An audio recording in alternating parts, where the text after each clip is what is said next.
Yesterday's heartbreaking fire at Notre Dame Cathedral in Paris seemed to bring the whole world together in stunned grief. And coming at the very beginning of Holy Week, when Christians worldwide marked the suffering, death, and resurrection of Jesus Christ, the symbolism was almost too much to bear. I confess that I wept when I watched this beloved church be consumed by fire. As the smoke poured from the medieval stone cathedral, flames leapt from the wooden roof, and in perhaps the most terrible moment, the ornate metal spire collapsed like a cinder.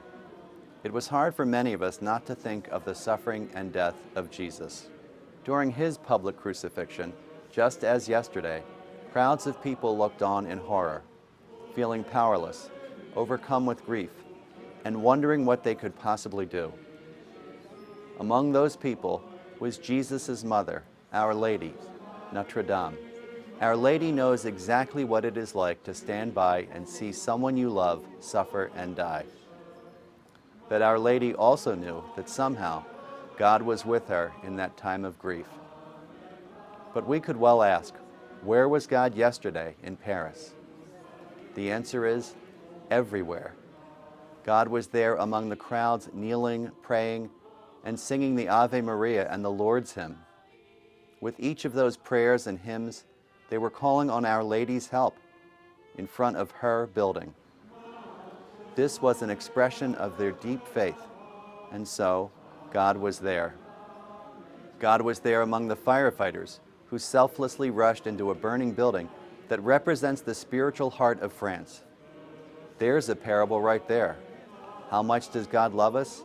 As much as a firefighter who runs into a building on fire to save it. And God was with the fire chaplain who risked his own life to save one of the most precious relics in the whole cathedral, what is believed to be the crown of thorns. After the fire had been extinguished, we were left with a dramatic image, the cross, high above the altar, gleaming in the smoldering interior of the cathedral, a powerful symbol of Christian hope. Hope is the final message, and no one knows this better than Notre Dame. She knows that suffering is not the last word. Because the story of Holy Week is not simply one of death and destruction. It is, more importantly, one of hope and of new life.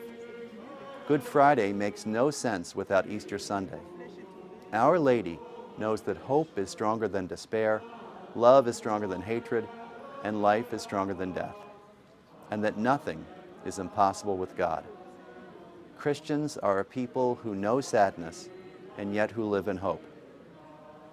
As you look upon these images, and as Notre Dame rebuilds in the coming days, months, and years, let us ask for the prayers of Our Lady, Notre Dame, the one who understood what it meant to witness suffering, but also understands what it means to hope in the promise of new life.